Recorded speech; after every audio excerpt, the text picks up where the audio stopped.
If someone were to take a step back and reflect on their life, one thing that might end up standing out is that they have the tendency to act without thinking. As a result of this, they won't think about the consequences that may arise if they do something. They will just take action. They might see that they have been this way for a few years, or this could be how they have been for most of their life. Either way, behaving in this way is likely to have caused them a lot of trouble. So they might often spend money they don't have, eat too much, have promiscuous sex, and/or cheat when they are in a relationship, for instance. Due to this, they can be weighed down by debt, carry more weight than they want to carry, have slept with numerous people who were not right for them, and have ruined a number of their relationships. But while behaving in these ways and/or other ways will cause them a lot of problems, they might not know how to change their behavior. And if they were to think about reaching out for support, they could be filled with shame. Therefore, instead of reaching out and receiving the help that they need, they will keep what is going on for them to themselves. When they think about reaching out, they could expect to be put down and rejected. Naturally, if they expect to be treated in this way, it is not going to be a surprise if they keep this to themselves. What they will need to keep in mind is that this is a challenge that is fairly common, and there are people out there who will be understanding and supportive. Now, assuming that they were to reach out for assistance, this can be a time when they are encouraged to reflect on why they behave in this way. So they can see that they find it hard to handle how they feel, and this causes them to do things to try to feel better and more settled. Their need to feel better and more settled will then take precedence, with the consequences of their actions being overlooked. To use an analogy, it will be as though they end up being on fire and they are compelled into doing something that they hope will put this fire out.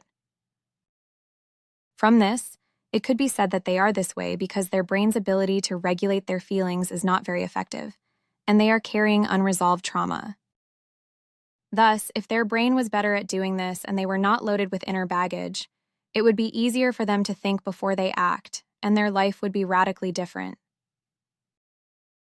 Taking this into account, for them to change their life, they will need to develop a better ability to regulate their inner processes and deal with their unresolved trauma. One way that they can do this is by meditating and working with a trauma specialist, for instance. However, along with these two factors, what if there is another factor that is playing a part in how they behave? What if their behavior is also a way for them to try to meet a number of the needs that were not met during their formative years? If so, although they won't consciously choose to behave in this way, it doesn't mean that their behavior will be completely random and without purpose.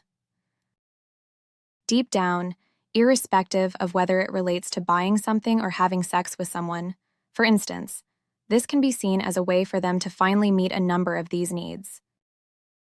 The part of them that believes that this will allow them to meet their unmet developmental needs won't be part of their adult self.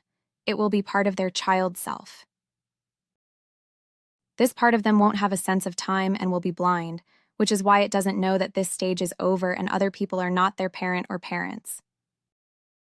Thanks to this, it will cause them to unconsciously project their parent or parents into things, people, and places. By having something, being with someone, or being somewhere, then it will be seen as a way for them to receive what they missed out on during their formative years. During this stage of their life, their mother and perhaps their father might have been emotionally unavailable and out of reach. If this was the case, a number of their developmental needs would have seldom, if ever, been met. This would have greatly wounded and deeply deprived them. To handle what was going on, their brain would have repressed how they felt and a number of their needs.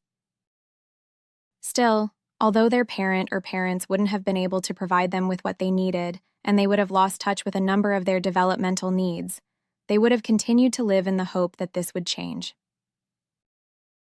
This hope would have served as a defense against reality and their own feelings. What would have also played a part in this is that they were egocentric, so they would have believed that they were not worthy or deserving of having what they needed and were bad, while their parent or parents were good. Being who they wanted and struggling for love, then, would have been seen as a way for them to finally receive what they needed. This stage of their life will be over, of course, but they will still be trying to receive the emotional nutrients that they missed out on all those years ago to be able to feel whole and complete. Being impulsive will then be an attempt for them to receive what they missed out on, and a way for them to release the tension that is inside them. Tension that builds up as they are in pain and are carrying unmet developmental and perhaps adult needs. But, as it is too late for them to receive what they missed out on during their formative years, it won't matter what they buy, who they have in their life, or where they find themselves. Ultimately, it will be as if they will be stuck on a roundabout that they can't get off. For them to change their life, they will have pain to face and work through and unmet developmental needs to experience. By doing this, they will gradually have less going on inside them, so it will get easier for their brain to regulate their inner processes. Also, as they are in less pain and their need to receive what they missed out on as a child lessens, their need to act impulsively won't be as strong. This will take courage, patience, and persistence.